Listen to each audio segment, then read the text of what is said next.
ladies and gentlemen, this is Mark Silverberg from Acaville TV, and I am here with, yes, and I can't believe it either, Accent. Hey. Hey. First question, why on earth did you agree to do this? You are so much better than this. It's way too good for this. Mark, you got to give yourself credit. I mean, oh no, don't. You know, and we've been in touch for a long time, so it's like you've been a huge supporter, and we know you're out there doing the thing in the Aka world. So. Well, thank you. I wasn't fishing for that, but it's nice to hear. So you have a very distinct sound, which of course you've mentioned is a derivative of Take Six, of the Hi-Lows, and Gene Perling, of course. Are there any other groups that influenced your sound? But someone down Yeah. Got it. Yeah. Just force them to answer. Yeah, like. just get in there. Yeah, I mean, we are all coming from different like influences. So some of us like listen to like proper classical choral music. Mm-hmm. So I think that's part of, especially for ballads, that kind of element of like vertical writing and like having everybody on like homophonic sound. But like 90s R&B, like Boyz II Men, all those groups, like any vocal music, and also we all are instrumentalists in the first place. So I think that's an element that is important to us, like when it comes to like rhythmic or we are pretty much open to any kind of music. So yeah, I think it's important to be an instrumentalist, even first. It just gives you the backbone. I was a drummer for like 10 years, and I have really good rhythm. yeah. But all right, that's very interesting. Talk to me about the arranging process, especially when you take a song with 4 chords and turn it into 4,000 chords. like Sugar or whatever. Yeah, like Sugar or whatever. Well, yeah, in that case, it was a very fast process because they just released that song, I think, and we wanted to, let's try to do a version of that and see if we get views, just because it's new and popular. So that was, to be honest, kind of the reason. But yeah, it turned out quite good. And I mean, when I arranged that one, I tried to still like keep it sound like the original, that just have 4 chords, actually. So not, but even in that, like throw in some extra re-harmonization. So the core of each phrase is the chord that it was written, and then you put chords around it? Is that what you're saying? Not exactly, but almost like, so still, and also the groove is quite similar, like up tempo and the lead, like the melodies and the form is exactly as the original. I think the original is like the same chords, in the same order. Yeah. Same. So yeah, so it was a bit tricky to make it feel interesting and some small variations. But yeah, and I try. We have in that one. I have a section where it's just 4 parts. We break down to a bit of a Hi-Lows a cappella thing there, which could be a very good trick to get this variation, to not have all 6 singing at the same time. And Evan got a little solo. Yes. Gotta have a bass solo. Yeah. One note. Yeah, One note that's solo. enough. Yeah. Shining one. All I gotta do. Yeah. It's a solo. No, but usually it's like some of us might come up with a song, and then it might be another person arranging it, or whoever feels for arranging it. So yeah. Talk to me about upper structure chords. This is something you mentioned yesterday. Is that the secret sauce to the signature Take Six sound? Is that the secret that we're all sort of missing? Is that the one piece that we're all missing? Yeah, I mean, it's very typical for like those most common jazz voicings, even in instrumental jazz, like Bill Evans' piano voicings. Of course. You usually have like the root, obviously, in the bass, and then 3rd, 7 or 7 3rd. So you have the basic chord in bottom 3, and then when you add those like sharp 9s and stuff, it usually becomes a triad automatically. Right. Not just thinking, can I have a major chord here, major. So if you use those voicings, it's very common that it becomes a triad. Yeah. Not always, of course, could be a minor or a major, but yeah, and then to play, sometimes on purpose, like when you do this more like 3-part gospel kind of sound on top, and then you might need to change the bottom three to make it work. But it's a very nice sound and very Take Six sounding. Yeah. Yeah. That's hard. It's hard to analyze. Yeah. Because it's like, wait, these are just two triads. I don't understand, you know. One thing that you are most known for is your boast that you don't use Autotune in your recordings. So the question is, how do you do that? How do you? Because I believe you. How? Lots and lots of practice. I mean, like we've all spent so much time tuning chords, and like when we rehearse songs, we sometimes take two chords and we just sing them back to back. This one, previous one, this one, previous one, until we internalize the feeling of what singing a chord in tune feels like. That it's just become second nature to us. So when we record, we also have the advantage of you can take as many takes as you want. So we really like the sound of our voices naturally. We love Take Six, we love the high-lows, and those kinds of recordings have natural imperfections in them. And to like us, that's the best part.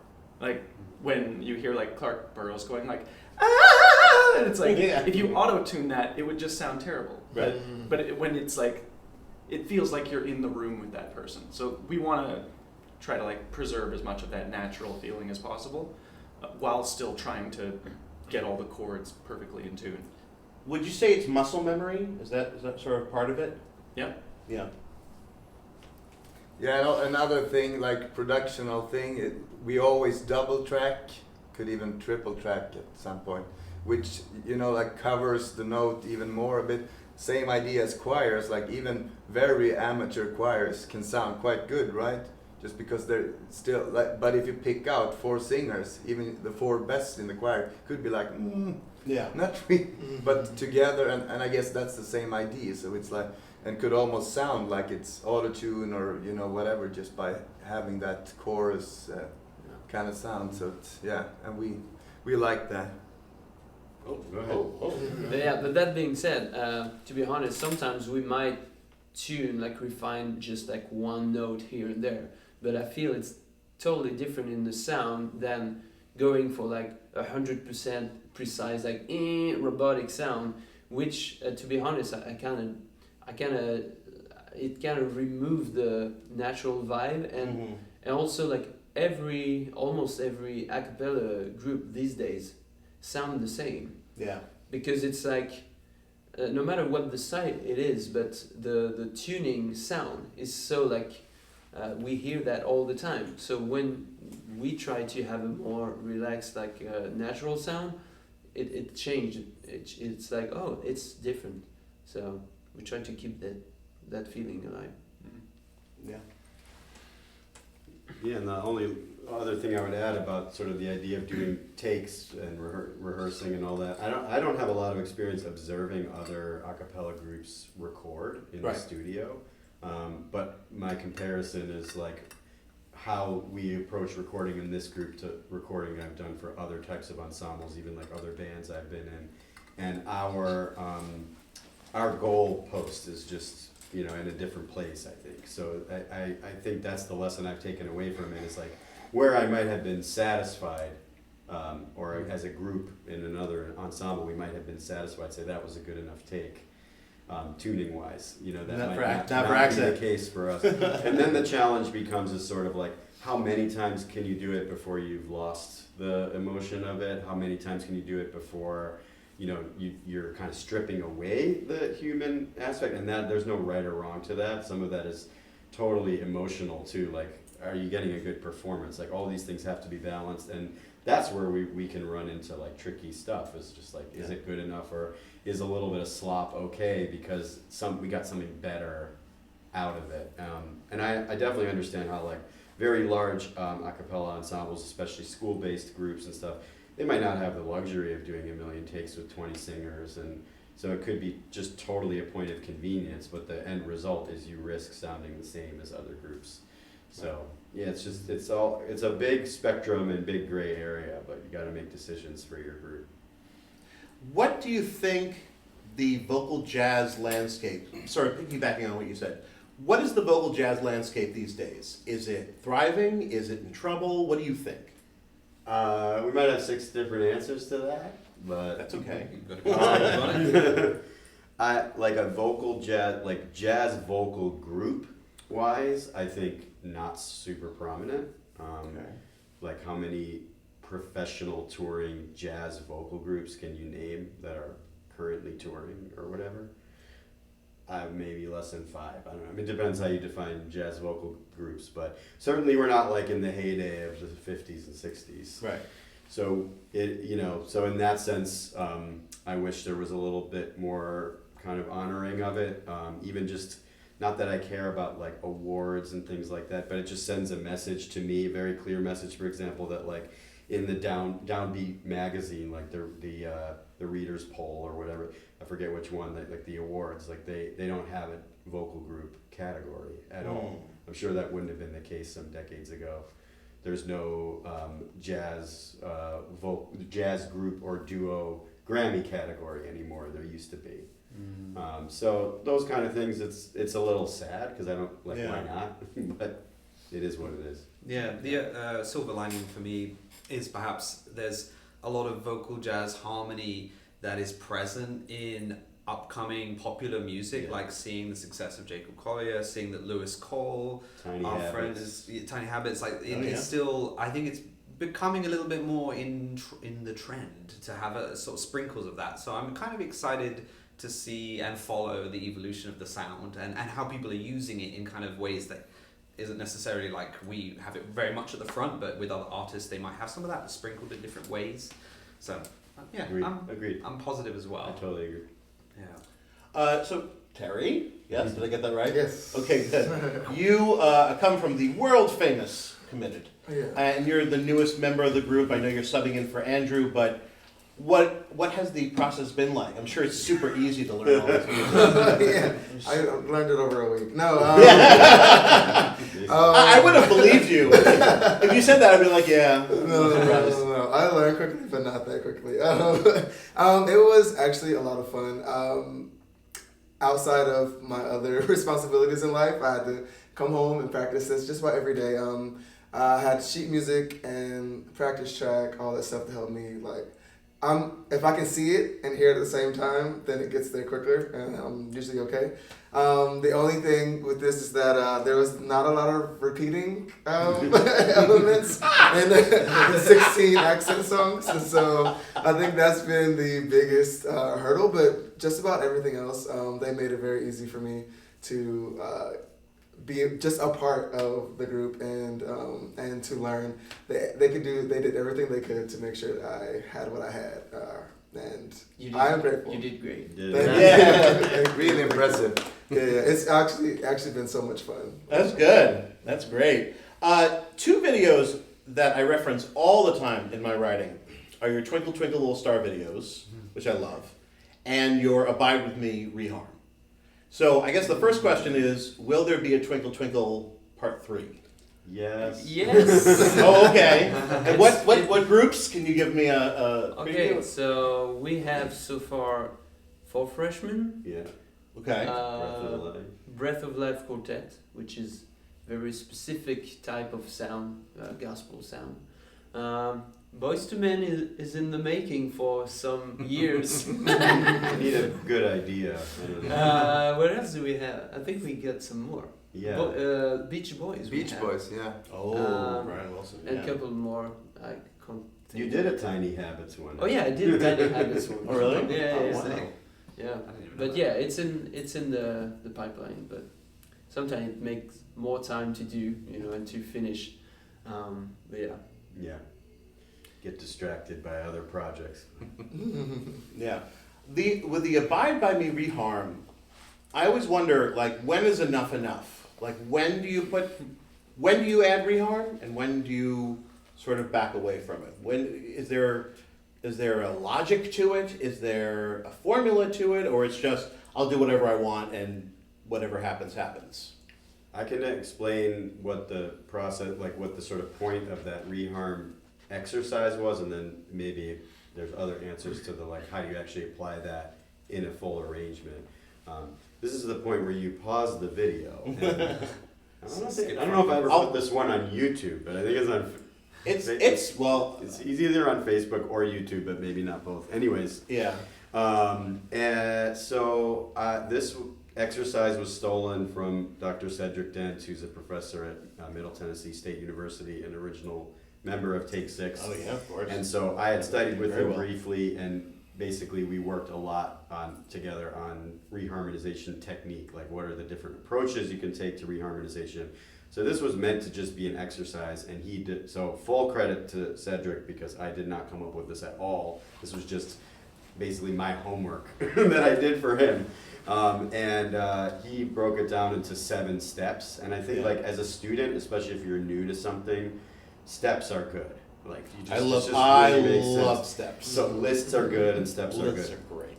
So the idea was to sort of start a little bit small. It was like sort of, can you take a 4-part kind of Bach chorale style on a hymn, and then take it through different elements of adding the harmony. So some is just like the lower, extensions like 7ths and 9ths or whatever, and then working your way up to the upper extensions like 13ths.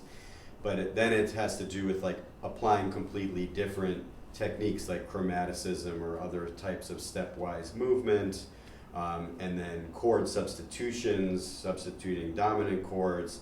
So they're not meant, this exercise is not meant to be like you go from step 1 to step 7 and then step 7 is your arrangement. It was actually just meant to have different things to try, and maybe throughout the 7 steps you cycle different things in and out from earlier steps. You go, I want to keep that from step 4, but I want to toss that out from step 5. And then when you're all done with that, you probably come out with like 4 bars that are completely dense. And the idea isn't that you would arrange your whole piece like that. It's that maybe out of that, now maybe you've arranged the thickest part of your arrangement, that then when you go and do the whole thing, this level of density might only appear one time. Maybe only less than that. Maybe 1 bar of that you want to keep. So it really was meant to be an exercise, and then figuring out how to tastefully apply that in real life is really more the core of your question, and others might have individual. Yeah, I loved hearing that. I'm a reharm junkie. Yeah. I'm always looking for new chord patterns and things. I'm sorry. Go No, ahead. it's super addictive, right? Yeah, it really is. Those trident substitutions. Yeah. Ooh, Yeah. let me tell you. And I think it is quite addictive in some ways, because I'll never forget, actually, in my earlier days of arranging, I had a comment on my YouTube channel, one of my videos, which just simply said, it was something like, oh gosh, this is a total jazz nightmare town. It was a very negative comment, and I've subsequently made that a clinical term now, jazz nightmare town. I think about that sometimes, and to a degree, I agree with what that was. Like, it is using harmony, in particular jazz harmony, can be pretty profoundly impactful. It can be subversive. It can be, it sort of conjure emotions of like, whoa, what's going on? This is interesting. This is, my neurons are firing right now. So I think a lot of it depends on the song that you're picking. So for instance, when I arranged Into You by Ariana Grande, like, I'm caring a little less about the lyrics in that song, since they are like a little bit more like a bit sexual and a bit this and that. And I'm like, you know what, for this song, it's a hit. We're singing it to sort of grab some of the attention that it's got, but we're not necessarily standing behind the message of that song. So I'm like, let's turn this into something that people can go like, ooh, cool, it's cool, this is cool, maybe I'll transcribe that. But obviously when we're picking a song or covering a song that has a more heartfelt message, or that we're trying to push that to the front, chords obviously can start to get in the way of that, and you don't want to elicit a reaction with an audience where you're trying to sing about love or heartbreak or something like that, but you're sending the message like, cool, oh, then they did that. And then, so it's actually like burning the bridge, it's causing disconnect for the audience. So I think just having a little bit of a barometer on what you want your audience to feel, or whoever's going to be listening to it, is at the core of when you should do that juicy harmony reharm or not. Oh, yeah. You want to say anything else? Yeah, I can just add that, like, it's a lot about how you perform it also. Yeah. Like, if you perform it as just singing some notes, it will sound almost like a joke. Like, we just took this song and tried to make it as jazzy and crazy as possible. But if you sing it like very serious and mean it, like it can make a huge difference. And also like Jacob Collier, for instance, like it still sound a bit like contemporary pop because of the instruments and like, so normal people could enjoy it more than easier music such as Parallel, which is way easy simple chords compared to him. But yeah. But he would still sound more like pop, just because of the grooves and like all of that kind of stuff. So yeah, it's interesting. The Singers Unlimited did that really well too, right? Like it was really dense chords, Yeah. but the performance of it with Bonnie and stuff, it's like you don't even notice. Exactly, it was still beautiful all the way, and Yeah. But yeah, it's hard, and yeah, definitely depending on the song. But Yeah. I think Marvin Warren did extremely well with A Quiet Place. Yeah. It just sounds like a slick Add 9 arrangement, even if they have so many dominant jazzy chords, but still just a beautiful ballad. Yeah. Yeah. That's great. Well, thank you guys so much. Unless anyone wants to say anything else about reharm, as a reward, would you like to play a game or see a magic trick or both or neither? Magic trick. Yeah. Magic trick. Magic Sure. trick? Yeah. All right. Sure, why not? Do you want the microphone? You're doing it? Yeah, you don't need the microphone anymore. Microphone will disappear. Oh wow. Everybody give me $20. Make it disappear. Make it disappear. Whoa, brilliant. All right. Oh wow. I feel like you need an above camera for this as well. Yeah, right. The Exactly. budget's not good. All right. So in a cappella groups, we always have a leader and we have some followers. Okay. So who wants to be the leader?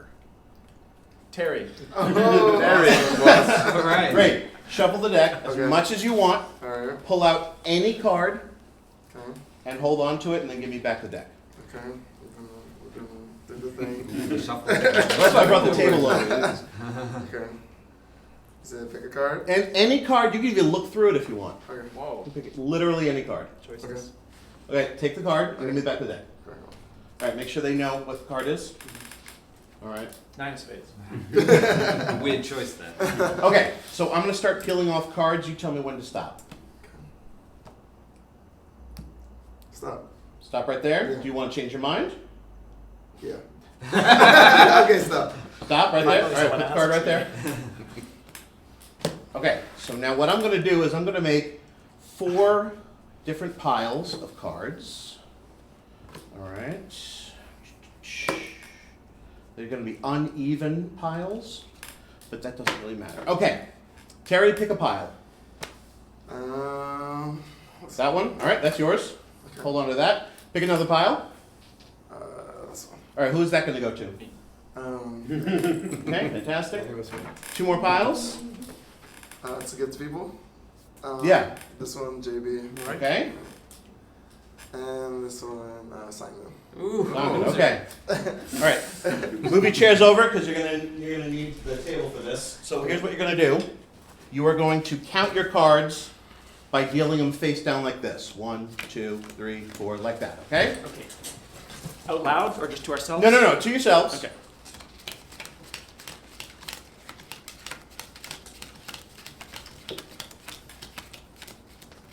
Okay. Well, how many cards do you have? 11. How many? 11. 11. 23. 23. 7. Great. Almost different numbers. Now, you're the leader. So what you're going to do is you're going to choose cards to throw out like this. And every time you throw out a card, they have to throw out a card. Okay. You could do this as many times you want, but we all have to at least have 1 card left. Okay. So go ahead. Let them throw it out. Okay.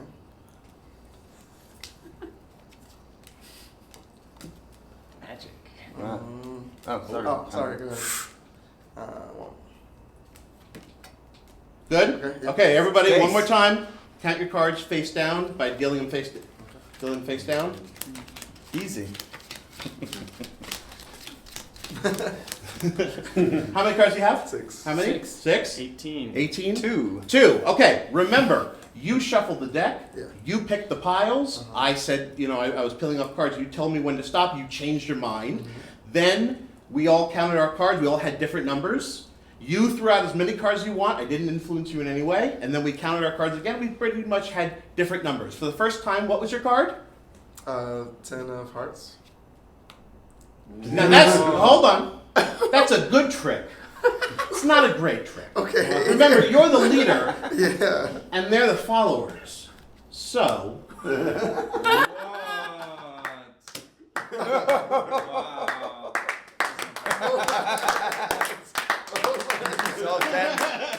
Yes! Magic is real! thank you guys. Discovered it. Oh my god.